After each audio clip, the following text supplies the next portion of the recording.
Welcome. We're taking a look at December 4th, 2025.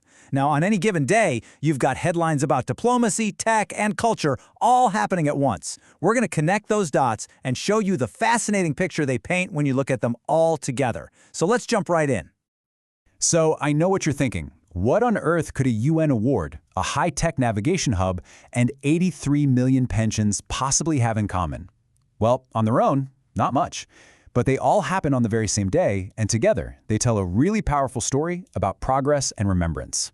Let's start connecting the dots. All right, let's kick things off with our first theme, India's growing footprint on the world stage. And there were some seriously significant moves happening in the international arena. First up, a huge diplomatic win. India has once again secured its seat on UNESCO's executive board, this time for the 2025 to 2029 term. Now, this is way more than just a symbolic victory. It's a seat at a very important table, a position of real influence. So what does having this seat actually mean? Well, it's not just about showing up to meetings. It gives India a direct hand in shaping global policies on, pretty much everything that matters. Education, science, culture. It really cements its role as a leader and, just as importantly, as a key voice representing the global South. And the good news on the global stage doesn't stop there. The United Nations handed out its super prestigious 2025 Population Prize to an organization that is absolutely central to understanding our world, the International Union for the Scientific Study of Population, or, much easier to say, IUSSP. So who are these folks at IUSSP? Well, think of them as the world's top data detectives for population trends. This award is a huge nod to their critical work. They provide the rock-solid data and research that helps governments everywhere build smarter policies. In a world that's changing as fast as ours is, that kind of work is, more important than ever. Okay, so from global forums, we're going to pivot to a moment of national pride that's deeply rooted in history. Because December 4th is Indian Navy Day, and it's a day that honors one of the most brilliant operations in the nation's military history. This day is all about Operation Trident, and just look at this timeline.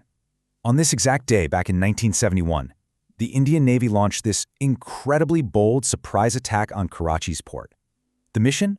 Indian missile boats went in and completely neutralized key Pakistani naval ships. The outcome was just stunning. A totally decisive victory that crippled the opposing navy and, get this, with 0 Indian casualties. It's that mix of strategic genius and perfect execution that's celebrated today. Now let's shift gears from India's presence on the world stage to some of the incredible innovations that are happening right within its own borders. Before we hit the next headline, let's just quickly nail down a really important term, water positive. This isn't just about using less water. No, this is about going a step further. It means you're actively putting more fresh water back into the environment than you're taking out. You do it through things like massive rainwater harvesting and water recycling. And with that idea in mind, check out this achievement.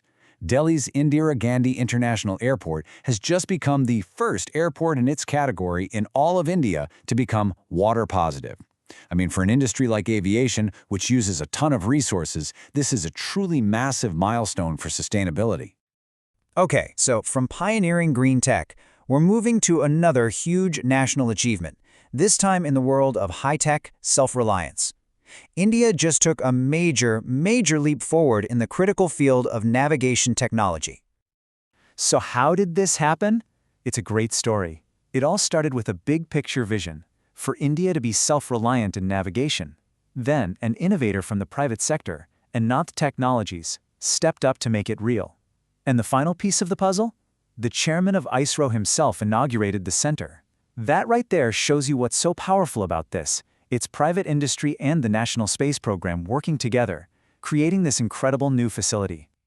For our third section, we're going to look at stories that are all about strengthening the country's social fabric and its core institutions from the inside out. Okay, just look at this number for a second. 83.4 million. It's a massive, almost hard-to-imagine figure. But behind that number are millions of individual people, each with a story of newfound financial security. So what is it? That's the record-breaking number of people who've signed up for the Atal Pension Yojana. This is a social security plan aimed specifically at workers in the unorganized sector, people who often get left out of these kinds of safety nets. It's just a huge win for financial inclusion. But let's dig into that number a little bit, because this is where it gets really interesting. Look at this chart. Women make up 48% of all the people enrolled. That is an almost 50-50 split. It's such a powerful sign of growing financial empowerment and literacy for women across the country. Just incredible. Of course, strengthening a nation isn't just about money. It's also about national security. And on that front, there's been a really important leadership change right at the top of the Indian Air Force. Meet Air Marshal Tejbir Singh. He's the new Director General for Inspection and Safety, and he's bringing an unbelievable 37 years of experience to this job. His mission is crystal clear: make the Air Force's operational security and training standards even stronger. It's an absolutely critical role, and it's now in the hands of a true veteran. And for our last section today, we're going to shift our tone a bit and take a moment to reflect on the passing of an absolute giant of the literary and film worlds. The world of theater and film is mourning the loss of Tom Stoppard. The legendary British playwright and screenwriter passed away at the age of 88. He was just one of a kind. If you know his work, you know he was famous for this amazing blend of deep, brainy ideas, razor-sharp humor, and this incredible satirical wit that made everything he wrote just pop off the page. And his life was every bit as remarkable as his plays. I mean, he was an Oscar-winning screenwriter. He gave us the absolute masterpiece, Rosencrantz and Guildenstern Are Dead.